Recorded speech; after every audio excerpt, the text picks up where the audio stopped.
Good evening, everyone. Imagine this. The dense canopy of Vietnam's central highlands stretches out like an endless green sea under the cover of night. Rotor blades slice through the humid air as U.S. pilots navigate their helicopters low over the treetops, their night vision goggles piercing the darkness.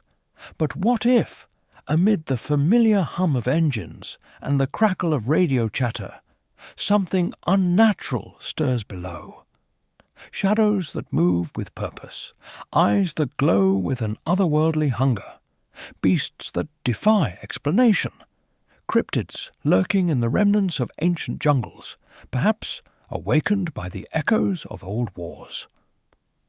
Welcome back to Wartime Stories, where we delve into the unexplained encounters experienced by those who serve. Tonight's tale takes us to modern-day Vietnam, a land still scarred by the conflicts of the past, but now a partner in peace. Specifically, we're focusing on Da Nang Air Base, a sprawling facility on Vietnam's eastern coast that played a pivotal role during the Vietnam War. Back in the 1960s and 70s, Da Nang was one of the busiest airfields in the world, home to U.S. Marine Corps aviation units, fighter squadrons, and countless supply runs. It saw fierce fighting during the Tet Offensive in 1968, with reports of heavy casualties on both sides. Today, in the 2020s, it's a joint-use base where American forces occasionally conduct training exercises with the Vietnamese People's Army under bilateral agreements aimed at regional security and disaster response. These exercises, like the ones in 2024, involve low-level flights over the surrounding jungles to simulate search and rescue operations or counterinsurgency tactics. But beneath the veneer of routine military cooperation lies something darker.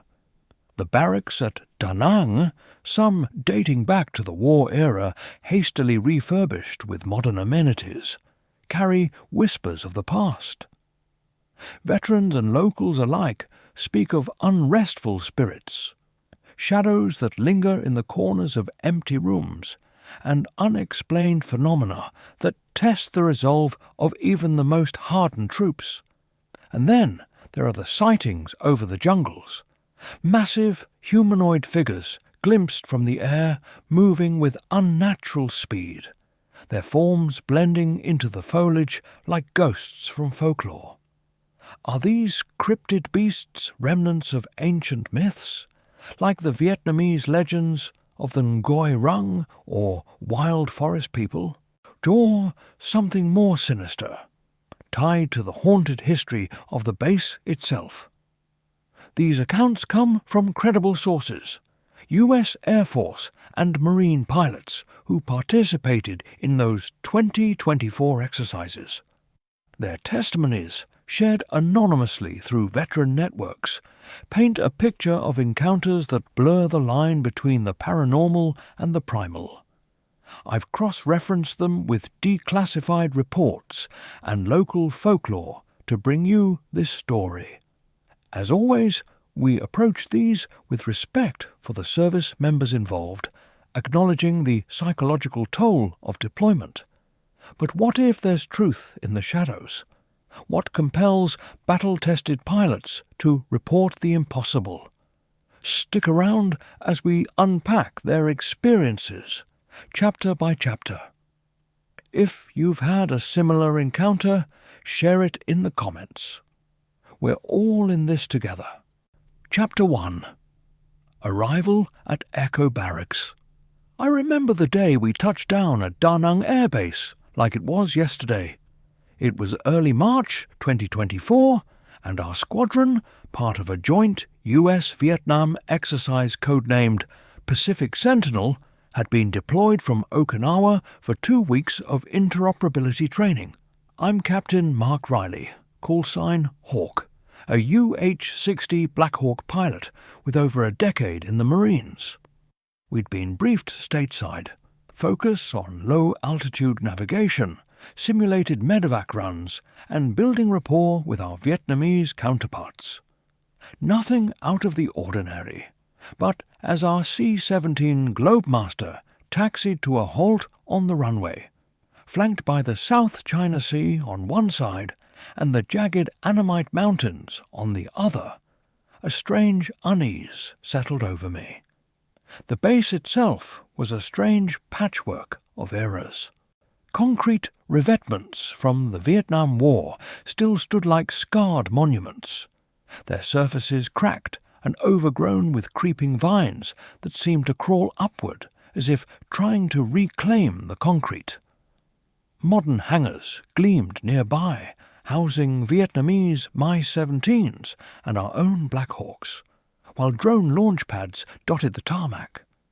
The air smelled of jet fuel, sea salt, and something older, wet earth and distant smoke that no one could quite place. We were billeted in Echo Barracks, a row of single-story cinder-block buildings constructed in the late 1960s to house Marine aviators during the height of the conflict. The Vietnamese had renovated them for joint use. New HVAC units hummed quietly. Wi-Fi routers blinked in the corners, and the interiors had fresh white paint that couldn't quite hide the faint yellow staining on the ceilings from decades of monsoon leaks. The hallways were narrow, lit by long fluorescent tubes that flickered whenever a helo passed low overhead. Every door had a small brass number plate, and the floors were polished concrete that echoed footsteps like a drum. Our Vietnamese liaison officer, Captain Tran, gave us the quick walkthrough on arrival day. He was polite, professional, but there was a careful edge to his words when he mentioned the barracks. "These buildings have history," he said in measured English. "Many men lived here. Some did not leave. We respect the past. Please, do the same." I nodded, assuming it was the standard cultural caution about ancestor veneration. I'd heard similar warnings at bases in the Philippines and Thailand. Superstition, I told myself. Nothing more. We offloaded our personal gear in the late afternoon heat. The sun was brutal, humidity wrapping around us like wet wool. Sergeant Lopez, our senior crew chief, was already sweating through his flight suit as he hauled duffel bags toward the barracks. "This place feels wrong, Cap," he muttered while we stacked equipment in the common area. "Like the walls are holding their breath." I gave him a half-smile. "It's just the jet lag talking, Sarge. You'll feel better after a cold shower and some rack time." My assigned room was at the far end of the corridor, room 12, shared with Lieutenant Evans, our newest co-pilot, straight out of Pensacola. 2 metal bunks, 2 lockers, a small desk, and a window that looked straight into the jungle beyond the perimeter fence. The foliage was so thick it seemed to press against the chain link like it wanted inside. We made our bunks, stowed gear, and headed to the 1st Squadron, brief at 1800. That night the jungle came alive. Cicadas screamed in waves that rose and fell like incoming artillery. Monkeys barked somewhere in the treetops, their calls sharp and angry. I lay on my bunk listening to the sounds, trying to catalogue them the way I'd learned to do in combat zones. Separate the harmless from the hazardous. Evans was already asleep, breathing steady. Around 02:30 I snapped awake to a sound that didn't belong. Slow, deliberate scratching on the outside of our door. Not claws, not branches in the wind. Fingernails. Long, slow drags across wood, pausing, then dragging again. I sat up, my heart rate climbing. Evans didn't stir. I eased out of the bunk, bare feet on cold concrete, and moved to the door. The scratching stopped the instant my hand touched the knob. I waited 10 seconds. 20. Nothing. When I cracked the door, the hallway was empty. Lights dimmed to 50% for night routine. Shadows stretching long across the floor. No one. No footprints in the thin layer of dust near the threshold. I closed the door, locked it, and returned to bed, telling myself it was an animal that had slipped through the fence, or maybe wind moving something loose on the roof. But deep down, I knew better. That scratching had been too purposeful, too patient. The next morning, at PT formation, Lopez caught my eye and tilted his head toward the barracks. "You hear anything last night?" he asked quietly. I hesitated, then nodded once. Scratching. Door." He exhaled through his nose. "Yeah, me too. Thought it was my imagination. Third guy in my room said the same thing. Something walking the hall at dark 30, boots on concrete, but when he looked, hallway was clear." We didn't say more. Not yet. But as we jogged the perimeter track with the rising sun turning the jungle emerald, I kept glancing toward Echo Barracks. The windows stared back like dark eyes. And somewhere behind those walls I had the distinct feeling that whatever had scratched at my door the night before was waiting, patient, watchful, for us to step deeper into its territory. That first full day on base was busy with in-briefs, familiarization flights, and cultural orientation sessions. But every time I returned to Echo Barracks, the air inside felt heavier, thicker, like the building itself was exhaling memories. Lockers clicked shut when no one was near them. A cold draft moved down the hallway even though all the AC vents were closed. And late that second night, when the scratching returned, this time accompanied by a low, almost inaudible murmur of voices speaking overlapping English and Vietnamese, I realized this deployment was going to be about far more than training flights. Something in those barracks had been waiting a long time. And now we were here. Chapter 2. Whispers in the Night. The first week at Da Nang settled into a rhythm that should have felt familiar. Morning PT on the cracked perimeter track, briefings in the air-conditioned ops center, afternoon familiarization flights that kept us low and slow over the coastal flats, and the rising green wall of the Truong Son foothills. By day, the base buzzed with purposeful activity. Vietnamese ground crews refueling our Black Hawks, beside their own Mi-17S, joint language classes where we practiced basic radio phrases in Vietnamese, and shared chow hall meals where CPHO competed with MRE Chili Mac for the troops' attention. Everyone smiled, everyone nodded, everyone pretended the past wasn't still breathing under the tarmac. But after lights out, Echo Barracks changed. The first anomalies were small enough to dismiss. A locker door swinging open an inch when no one was near it. The faint metallic tang of gun oil and smoke in a room that hadn't seen a weapon fired in 50 years. Footsteps, distinct, deliberate boot heels on concrete, echoing down the hallway at 0300, when every man in the building was accounted for in his rack. We started leaving small nightlights plugged in at the ends of the corridors, the kind you buy for kids afraid of the dark. No one admitted it was for that reason. We called them tactical illumination aids. By the third night, the scratching returned, but it wasn't random anymore. It followed patterns. 3 slow drags across my door, pause, 3 more, pause, then silence. like Morse code without the dots and dashes, just insistence.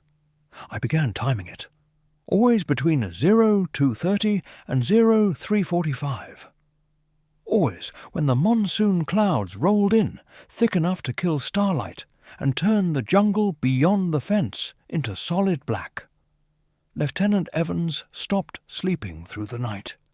He'd wake sweating, eyes wide, whispering that he'd heard his name called from the far end of the hall, soft, almost paternal, at the way a platoon sergeant might call a new boot to correct his posture. It wasn't angry, he told me once, voice barely above a breath so the thin walls wouldn't carry it. It was disappointed, like I'd let someone down who'd already given everything. I didn't have an answer for that. On the fifth night, Petty Officer Kim, our Intel NCO, third-generation Vietnamese-American, called an informal huddle in the common area after midnight chow run. The fluorescent lights were off. We sat in the dim red glow of the emergency exit sign. Kim spoke quietly, choosing his words like he was walking through a minefield. These barracks sit on what used to be the main casualty collection point during Tet 68, he said. Marines held this sector against 3 battalion-sized assaults over 3 days. The aid station was right where the day room is now. They ran out of body bags, had to stack KIAs outside under ponchos until Graves' registration could catch up. Locals still call this stretch of base Naashak, the morgue house, even though the sign says Echo Company billeting. Lopez leaned forward, elbows on knees. "You're saying we're sleeping on top of a graveyard?" Kim shrugged. "Not official graveyard, just unfinished business. My grandmother used to say, Marquis don't leave places where violent death happened until the debt is paid. Sometimes the debt is blood. Sometimes it's respect. Sometimes it's just being remembered." No one laughed. No one argued. That same night the voices started. Not screams, not cries for help, just overlapping murmurs, like a platoon conducting a hasty after-action review in the next room. English and Vietnamese braided together, words half-formed, whose sentences bleeding into static. I pressed my ear to the wall between my room and the empty space next door. Room 14 had been left unoccupied after a leaky roof forced a move, and the sound grew clearer for a moment. "Incoming from the tree line. Suppress left. Where's the damn medic? Hold the perimeter. They're through the wire." Then silence, sharp as a cut comm line. Evans sat bolt upright in his bunk. "You heard it too?" I nodded. We searched the adjacent room with tack lights and sidearms drawn, not because we expected contact, but because muscle memory doesn't care about ghosts. Empty bunks, dust on the floor, a single dog tag chain hanging from a locker handle, swaying gently, although the AC was off, and there was no breeze. The tag itself was gone, just the chain, moving like someone had brushed past it seconds earlier. We didn't report it up the chain. Major Harlan had already made his position clear during morning formation. I don't want to hear about noises, shadows, or feelings. We're here to train, not chase campfire stories. Anyone who can't keep their head in the game sees the flight surgeon and rides a desk until we RTB. But Harlan's own voice had an edge that morning. Dark circles under his eyes. A slight tremor when he gripped his coffee mug. We weren't the only ones not sleeping. The next afternoon, after a long low-level familiarization run along the coast, Lopez pulled me aside near the fuel pits while the Vietnamese crew topped off the birds. "Cap, I found something in my locker this morning," he said, voice low. My spare dog tags. Someone scratched words into the back of one. They hear the rotors. Just that. No name, no date. But the scratches are fresh, metal still bright where the coating's gone. I looked at the tag he held out. The handwriting, if you could call it that, was jagged, like it had been done with a knife point in total darkness. That evening we flew our first night navigation leg. Nothing exotic, just a triangular route. Da Nang to a waypoint near Marble Mountain, southwest to a bend in the Thu Bon River, then back. Standard stuff. But as we lifted into the black, the jungle below seemed to lean upward, as if the canopy itself was listening. The barracks lights shrank behind us, tiny and fragile. I couldn't shake the feeling that whatever had whispered our names, scratched our doors, and etched warnings into metal was no longer content to stay inside Echo Barracks. It was following us out, into the dark, where the real shadows waited. Chapter 3. The Jungle's Shadow. Our first true night mission came on the 7th day of the exercise. The daytime flights had been textbook, low-level contouring along the coast, practicing nap-of-the-earth runs through narrow river valleys, coordinating hand signals with Vietnamese spotters on the ground. But night ops were different. Night ops stripped away the comfort of daylight reference points and forced you to trust instruments, goggles, and instinct. Major Harlan scheduled a 4-ship formation departure at 2200, 2 Black Hawks from our detachment, and 2 Vietnamese Mi-17S, for a triangular route that would take us deep into the foothills of the Truong Son Range, following segments of the old Ho Chi Minh Trail corridor, now swallowed by secondary growth jungle. I was lead aircraft, call sign Hawk 11. Evans sat right seat running comms and nav. Lopez manned the starboard door gun, NVGs flipped down, M240B at the ready, even though this was supposed to be a sterile training profile. Kim rode in the back with the Vietnamese observer, monitoring ELINT gear for any stray civilian signals that might bleed into our training frex. The brief had been crisp. Maintain 400 to 600 feet AGL. Avoid populated areas.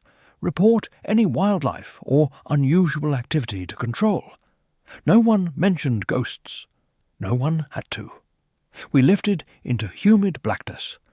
The base lights shrank to pinpricks behind us as we crossed the perimeter fence and banked southwest. The NVGs painted the world in luminous green. Palm groves gave way to thicker canopy. Layer upon layer of leaves so dense the treetops looked like rolling hills of solid moss. Rivers appeared as silver-black ribbons cutting through the green. Every few minutes the formation would execute a gentle S-turn to maintain spacing and scan for ground reference points. At waypoint 2, roughly 25 nautical miles inland, near a bend in the Kai River, Lopez's voice cut across the intercom, calm but edged. Hawk 11, door gunner. Movement, 11 o'clock low. Multiple contacts in the understory. I banked the nose, left just enough to bring the area into view without breaking formation. At first it looked like nothing more than wind-moving branches. Then the shapes resolved. Tall. Bipedal. Too tall for humans, too upright for apes. 3 of them, maybe 4, moving parallel to our track, keeping pace at what had to be 30-plus knots through thick jungle. Their outlines shimmered at the edges, almost like heat mirage.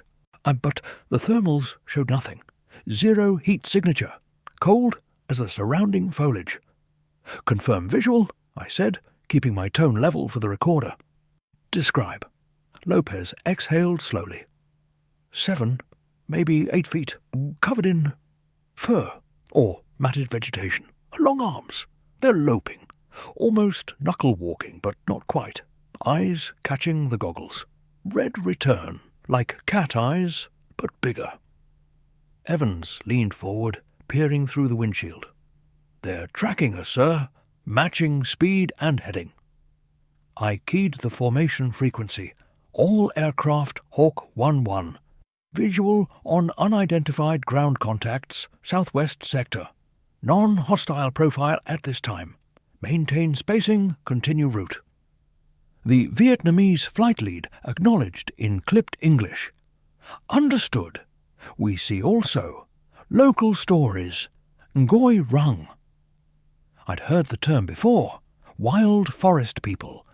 Vietnam's equivalent of Bigfoot legends. Soldiers during the war had reported similar sightings. Hairy giants that hurled rocks at patrols, vanished into mist, left footprints the size of dinner plates. Most dismissed them as VC tricks, mass hysteria, or misidentified gibbons. But these weren't gibbons. These were moving with intent. We pushed deeper. The formation tightened instinctively.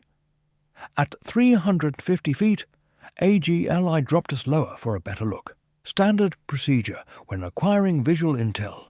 The beasts didn't flee. Instead, one reared upright, chest expanding, and let out a sound that shouldn't have carried over rotor noise. A deep, resonant bellow that vibrated through the airframe like sub-bass. Every man on board felt it in his sternum. "Jesus," Lopez muttered. That was directed. The lead beast locked eyes with me through the chin bubble. For 3 full seconds the world narrowed to those glowing red points. Then it dropped to all fours and melted back into the undergrowth. The others followed. Gone. We completed the route in silence. Back at Da Nang we shut down on the pad, rotors winding to a stop while the ground crew swarmed. No one spoke until we were in the debrief room with the lights up. Harlan listened to the tape, face unreadable. "Fatigue illusions," he said finally. "NVG bloom, heat distortion, maybe a herd of langurs or something. Write it up as wildlife encounter. No further discussion." But the tape didn't lie, and neither did the goose flesh still prickling my arms. That night, Echo Barracks felt different. The scratching was gone. The whispers were gone. In their place was a heavy, expectant silence, like the building itself was holding its breath. I lay awake, staring at the ceiling tiles. Around 03:15, a new sound started. Faint at first, then clearer. A low, rhythmic thump. Not footsteps, not scratching. Something large moving through the jungle outside the perimeter fence. Something keeping perfect time with my heartbeat. I rose, crossed to the window, and parted the blackout curtain an inch. The chain-link fence was lit by sodium security lamps. Beyond it, the tree line was black. But at the edge of the light, 2 red pinpricks stared back. Stationary, unblinking. They didn't move. They didn't blink. They simply watched. I stood there for what felt like minutes. When I finally let the curtain fall, the thumping had stopped. But I knew it hadn't left. It was waiting. And whatever debt the barracks spirits had been trying to warn us about, we had just flown straight into the collection agency. Chapter 4. Escalating Hauntings. After that first confirmed visual on the night route, the squadron fractured into 2 quiet camps. Those who wanted to talk about what we'd seen, and those who refused to say the word cryptid out loud. Major Harlan doubled down on his fatigue illusion theory during the next morning's safety stand-down, but even he stopped short of ordering us to delete personal helmet cam footage. "Keep it for training review only," he said. eyes flicking toward the back row where Lopez and I sat. No social media. No veteran forums. We don't need this turning into a circus. The beasts didn't wait for permission to escalate. The next 3 night flights were worse. On the 8th day, we ran a simulated personnel recovery profile.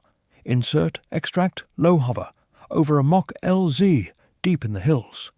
As we orbited at 200 feet AGL, waiting for the Vietnamese ground team to pop smoke, Lopez called contact again. This time, 5 figures. They emerged from the undergrowth in a loose semicircle, not fleeing the noise of 4 helicopters, but advancing toward the LZ like they owned it. One, the largest, reared to full height. Arms spread wide, chest heaving with that same subsonic roar we'd felt before. The NVGs flared white for a split second, as if the creature had somehow reflected our own infrared illuminators back at us. "Thermals still reading cold," Evans reported, voice tight. "No body heat, no exhaust plume, nothing." We aborted the hover and climbed to 800 feet. Below us, the shapes melted back into the canopy. But not before the Alpha locked eyes on my cockpit again. I swear the red glow pulsed once, like a heartbeat, before vanishing. Back at base, the barracks turned hostile. The scratching evolved into pounding, 3 heavy thumps against exterior walls at irregular intervals, always just out of sight when anyone looked. Lockers began opening and slamming on their own. Not gentle nudges, full-force metallic bangs that echoed down the corridor like someone was trying to break out from inside. One night, Evans found his flight helmet on the floor, visor cracked, though no one had touched it since he'd stowed it 6 hours earlier. Then the apparitions started appearing in daylight. Petty Officer Kim was the first to see one clearly. He'd gone back to his room mid-afternoon to grab a notebook and froze in the doorway. A figure stood at the foot of his bunk, translucent but detailed enough to make out marine utilities circa 1968. Flak jacket shredded across the chest, helmet still buckled under the chin. The apparition didn't move. It simply stared at Kim with hollow eyes and mouthed 2 words. "They come." Kim backed out slowly, closed the door, and didn't return to that room alone for the rest of the deployment. Word spread fast.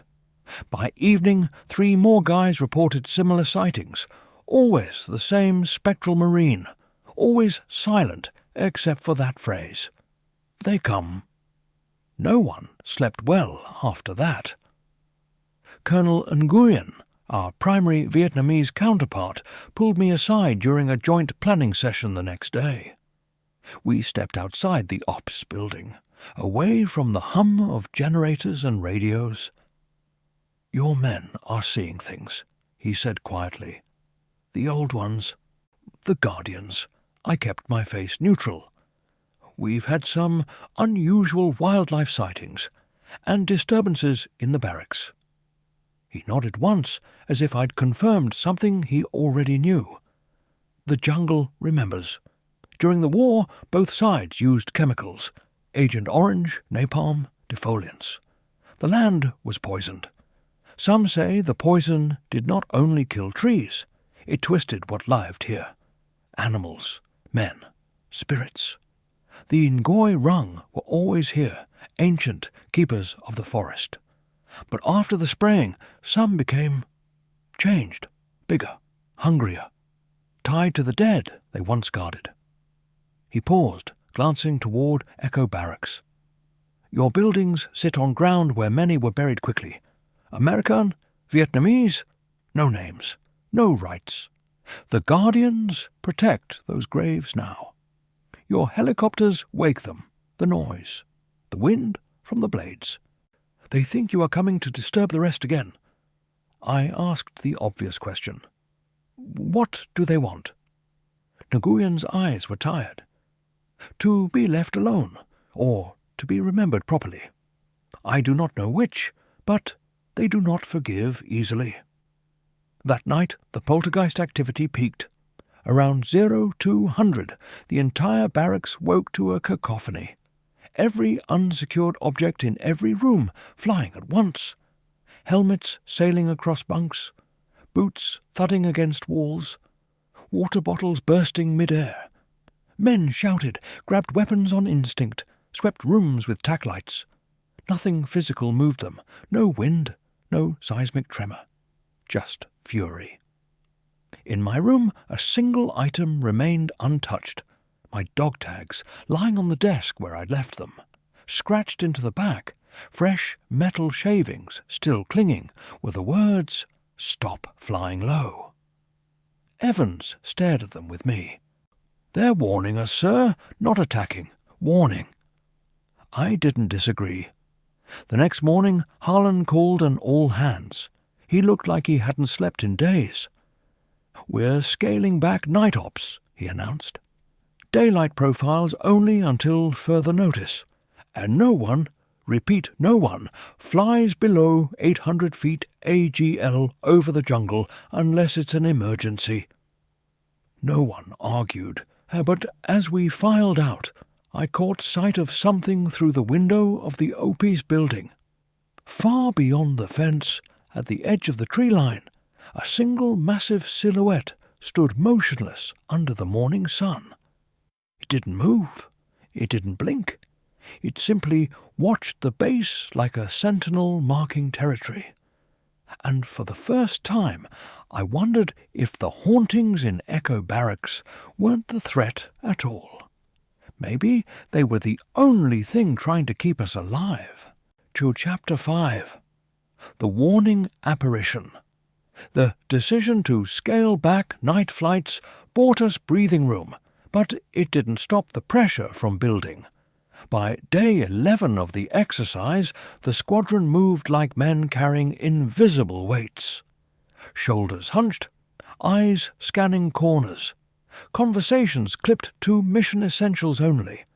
Major Harlan's order held no helos below 800 feet AGL over jungle terrain, unless it was life or death. We ran daylight sims instead.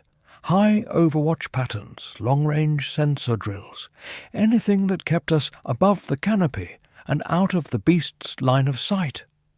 But the jungle didn't forget. And neither did Echo Barracks. The poltergeist activity had quieted after that night of flying objects, but it left behind an oppressive stillness. Doors that used to slam now eased shut on their own with soft, deliberate clicks. Lights dimmed without touching the switches. The air inside the building felt thicker, like breathing through wet cotton. Men started sleeping with knives under their pillows, not for protection against intruders, but because the steel felt grounding in a place where nothing else did. Petty Officer Kim became our unofficial guide to the folklore side of things. He'd grown up hearing his grandmother's stories in Little Saigon back in California, and now those stories were colliding with what we were experiencing in real time.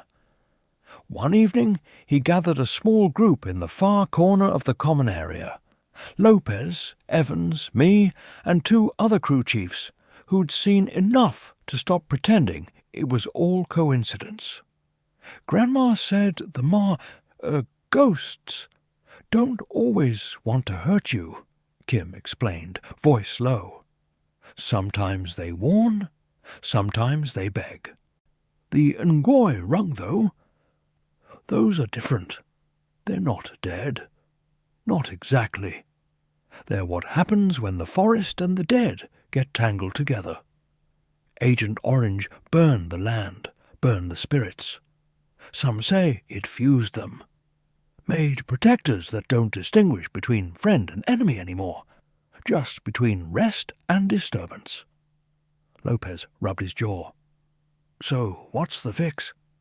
We can't exactly call in an exorcist from the chaplain's office." Kim shrugged. "Respect. Acknowledgement. My people used to leave offerings at old battle sites. Rice, incense, a prayer. Sometimes that's enough to calm things." We didn't laugh. We were too tired. That night, I drew the short straw for a solo recon flight, daylight only, high altitude, testing new FLIR pods along a stretch of old trail near the Laotian border. Harlan approved it as non-tactical familiarization. Evans and Lopez rode along. We needed 3 sets of eyes. We lifted at 1,400, climbed to 3,000 feet, and stayed high. The jungle below looked peaceful from up there. Endless green, rivers like silver veins, no red eyes staring back. Until the radio did something impossible. Static first, loud, crackling like an old AM band fighting for signal. Then a voice broke through on our secure UHF frequency, American accent, gravelly, sounding like it was recorded in 1970 and played back on warped tape. "Hawk flight, turn back. The beasts feed on the lost. Turn back now." No static hiss after, just clean audio. Perfect modulation. No background rotor noise, no identifier. Evans's hand froze on the comm panel. That wasn't on our net. That was internal. I checked every setting. FREC locked. Encryption active. No bleed over possible. The voice came again, softer this time, almost pleading. "They guard what we left behind. Don't wake them again." Lopez leaned between the seats. "Cap, we're at Angels 3. Nothing should be transmitting that clean from the ground." We completed the route in silence and RTB'd without further incident. But the voice stayed with us. Back in Echo Barracks that night, the barracks went cold, literally. Thermometers in the rooms dropped 15 degrees in minutes. Frost formed on the inside of windows despite the tropical heat outside. And then the apparition appeared. Not in peripheral vision, not fleeting. Full manifestation. I was alone in my room, reviewing flight logs at the small desk. The door was closed, locked. A shape coalesced at the foot of my bunk, starting as mist, and then sharpening into the form of a Marine.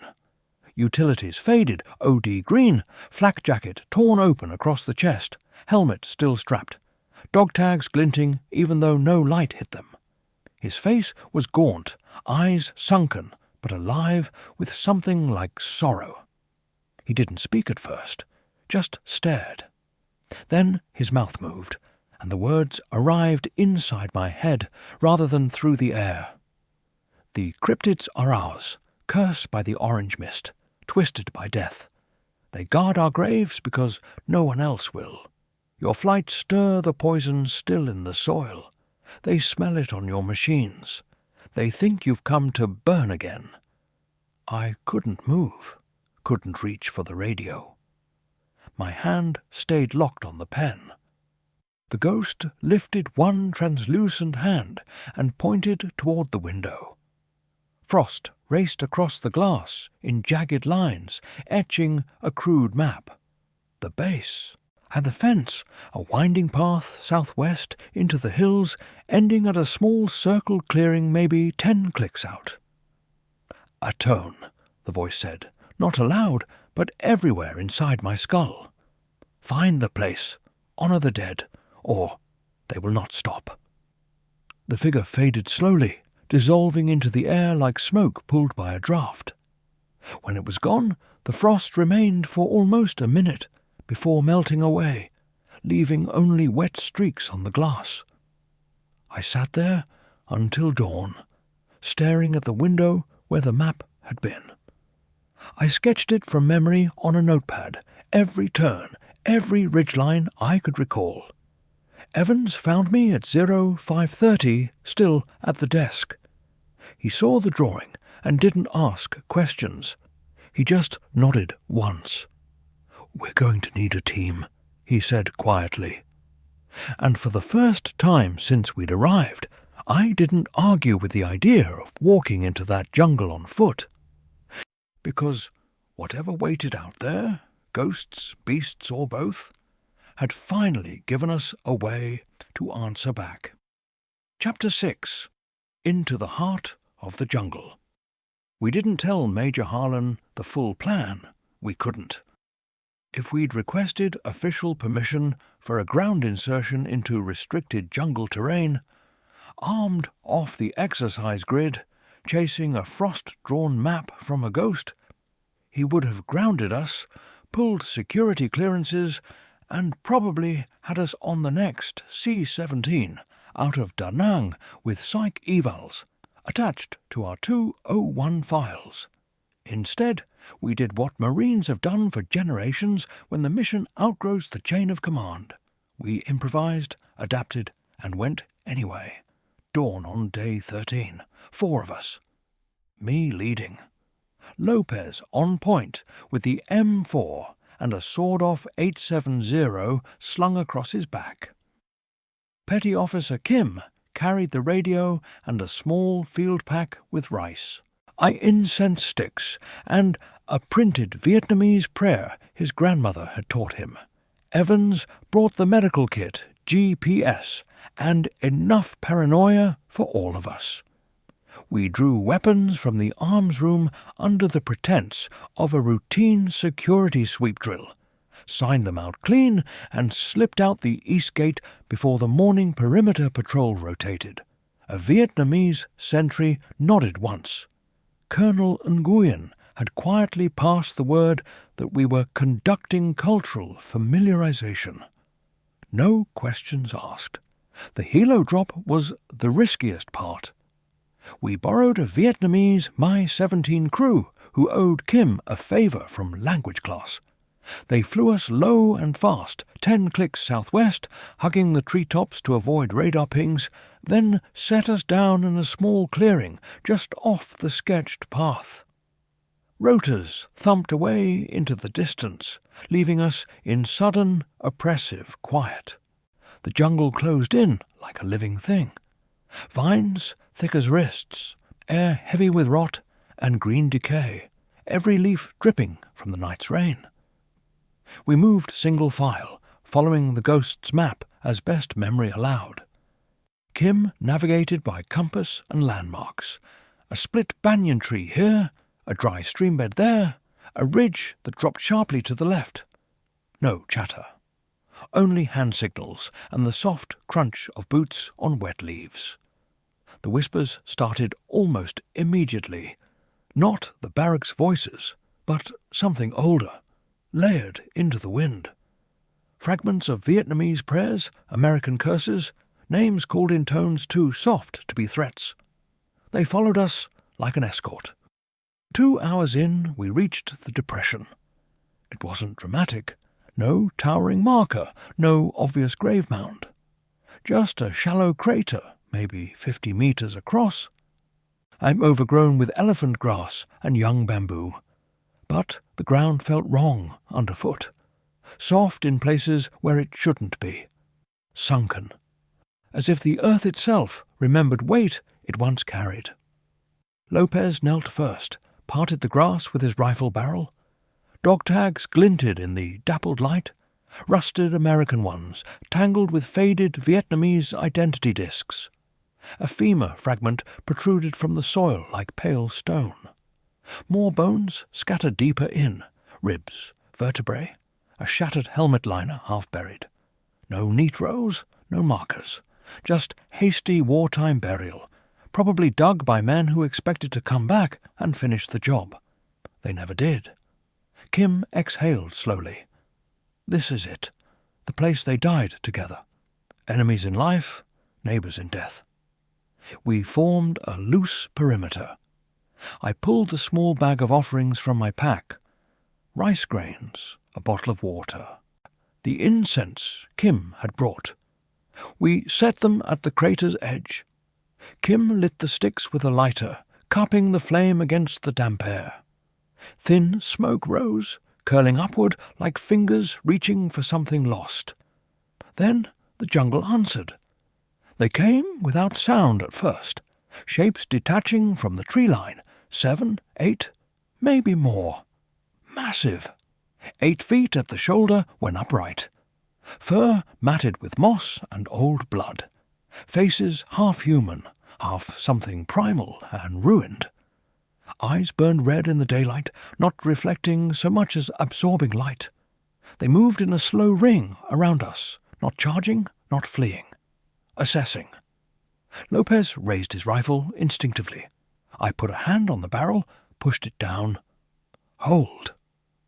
One, the Alpha, broader across the chest, scars like lightning across its torso, stepped forward. It stopped 10 meters away, and the air grew colder. Frost rimed the grass at its feet despite the morning heat. Then the ghost appeared again, between us and the beasts. The same spectral marine, clearer now in daylight, uniform tattered but proud. He faced the creatures and raised one hand, not in threat, but in salute. The Alpha lowered its head slightly, a gesture almost like acknowledgement. The ghost turned to us. His voice arrived inside our skulls. Calm this time. You found them. You remembered. That is enough. He gestured toward the crater. We understood without words. One by one we approached the edge. I removed my cover, placed it on the ground. Lopez did the same. Evans knelt and pressed his palm to the soil. Kim recited the prayer aloud, soft Vietnamese syllables that seemed to calm the air itself. We saluted as one, slow, deliberate. At 20 seconds of silence, broken only by the rustle of leaves. The beasts watched. Then, as if a signal passed between them, they began to withdraw. Not in panic, not in retreat. Simply fading. Outlines blurring, forms dissolving into mist and shadow until only the jungle remained. The red eyes winked out last, like dying coals. The ghost lingered a moment longer. He looked at each of us in turn, nodded once, then dissolved into sunlight. We stayed another hour, covering what bones we could with loose soil, placing the last of the rice and incense, speaking names we found on the tags into the quiet. No one cried. No one spoke of glory or horror. We just did what needed doing. When the Mi-17 returned for extraction, the jungle felt lighter. The whispers were gone. The weight on our shoulders had shifted, not lifted entirely, but redistributed, shared. We flew back to Da Nang in silence. No one asked questions when we landed. Colonel Nguyen met us at the pad, gave a single nod, and walked away. Echo Barracks was quiet that night for the first time since we'd arrived. No scratching, no footsteps, no cold spots. But as I lay in my bunk staring at the ceiling, I knew the jungle hadn't forgotten us. It had simply decided, for now, that we were no longer the disturbance. Chapter 7. Departure and Lingering Shadows. The final days of Pacific Sentinel passed in a strange, muted calm. After the ground incursion and the offering at the crater, the disturbances in Echo Barracks ceased as abruptly as they had begun. No more scratching at doors in the small hours. No more spectral footsteps echoing down empty corridors. No more frost maps on windows or voices bleeding through secure comms. The air inside the building felt lighter, almost ordinary again. Lockers stayed closed. Helmets remained where they were placed. The oppressive weight that had settled over every man in the squadron lifted, replaced by the familiar fatigue of a long deployment winding down. We still flew, but only in daylight and never below 1,000 feet AGL over the jungle interior. The beasts did not reappear on NVGs or thermals. No red eyes tracked our aircraft from the tree line. No guttural roars vibrated through the airframe. It was as if the jungle had accepted the gesture we made, had decided, at least for now, that we were no longer intruders to be warned away or driven out. Major Harlan never asked for a full accounting of where we'd gone that morning, or why 4 of us had returned smelling of incense and wet earth. He simply adjusted the flight schedule, signed off on our after-action reports with minimal notes, environmental factors mitigated, and moved on.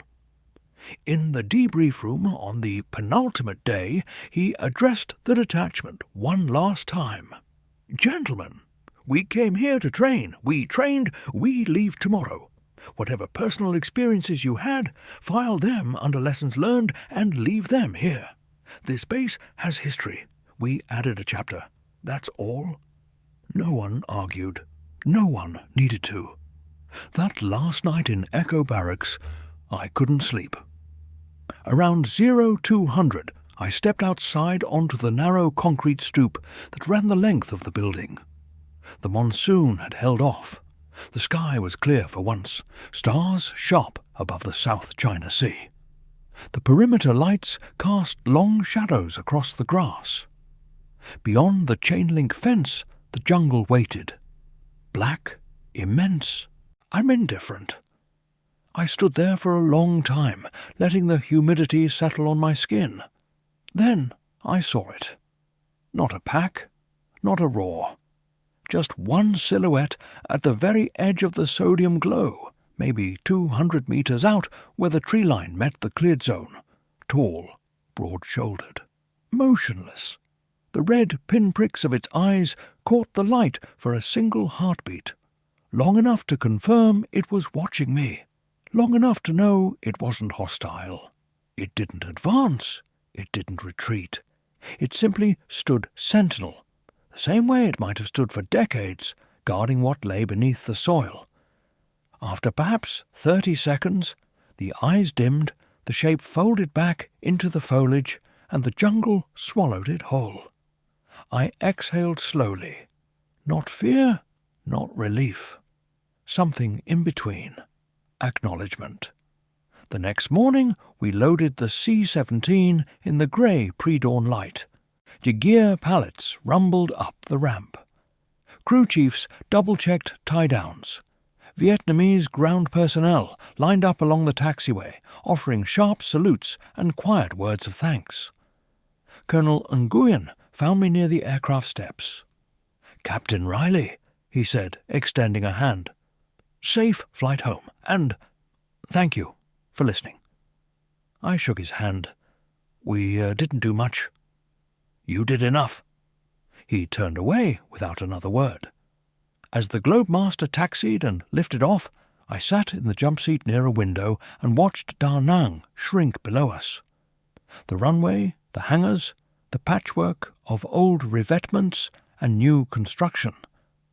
Echo Barracks looked small from the air, ordinary concrete boxes clustered near the eastern fence. Beyond them, the jungle stretched unbroken to the horizon, green and endless. Evans slid into the seat beside me, on still wearing his flight helmet. He followed my gaze. "Think it's over, sir?" I considered the question. The red eyes that had watched me from the tree line. The ghost's final salute. The silence that had replaced the whispers. For us? Maybe. For them? I nodded toward the receding coastline. They're eternal. Sentinels. They don't leave. They wait. Evans was quiet for a moment. Then he said, "I keep thinking about that clearing. The tags, the bones. We covered what we could. But there are thousands more sites like that across this country, across every war zone." "Yeah? We can't fix them all." "No, but we can remember the ones we find." The C-17 banked east over the sea. Vietnam fell away behind us. Jungle, base, barracks, graves, guardians, all of it blurring into green and blue. I closed my eyes for the first time in what felt like weeks and let the drone of the engines fill the silence. Sleep came easier than it had since we'd arrived. But even in that half-dream state, I carry the image with me. One pair of red eyes at the edge of the light, watching the aircraft climb into the sky. Not in anger, not in hunger, in quiet vigil. A reminder that some debts are never fully paid, some guardians never stand down, and some shadows linger long after the rotors fade. We left Da Nang changed men, not broken, not haunted in the way we feared, just aware. And that awareness, I think, was the real thing we brought home.